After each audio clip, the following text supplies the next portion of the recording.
Un autre lancement, c'est ce jeudi des travaux sur l'état généraux de la conservation de la nature en RDC, initié par le gouvernement congolais en collaboration avec l'Institut congolais pour la conservation de la nature, ICCN. Ces 4 ateliers simultanés ont marqué ces travaux au cours desquels ont pris part les experts environnementaux, les acteurs de la conservation de la nature et ceux du tourisme. Quelques recommandations ont été formulées à l'issue de ces travaux.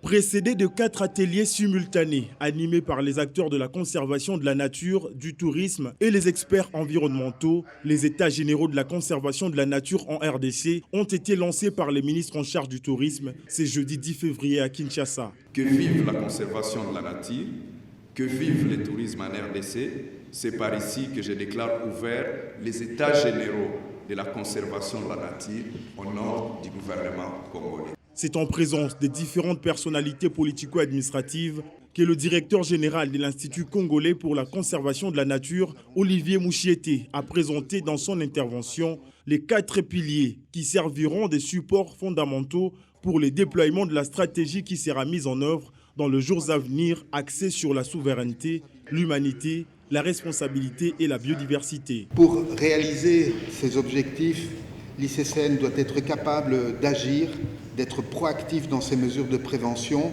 et offensif dans la défense de ses territoires. Pour cela, l'effectif, la formation, l'information doivent être améliorés.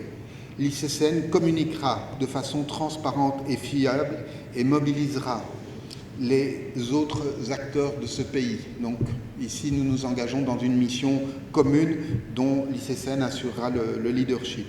Au cours de ces travaux déroulés en 2 panels, dont le premier a gravité autour des principaux enjeux au cœur de la conservation de la nature et le second s'est penché sur la présentation de l'ICCN comme instrument national de géopolitique et écologique.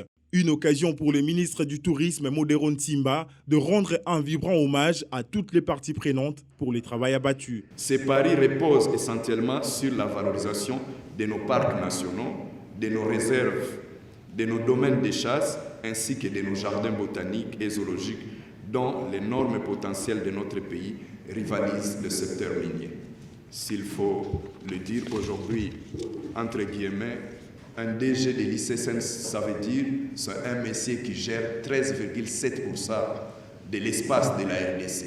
Je pourrais poursuivre ces propos sans rendre un vibrant hommage à tous nos concitoyens, en général et en particulier aux cadres et agents de l'ICCN pour les sacrifices consentis, qu'ils continuent à consentir, ainsi qu'à tous nos partenaires. Au terme de ces travaux, des recommandations ont été formulées en vue de la mise en œuvre de la nouvelle stratégie de la conservation de la biodiversité, devenue obsolète face aux nouvelles donnes de ces secteurs.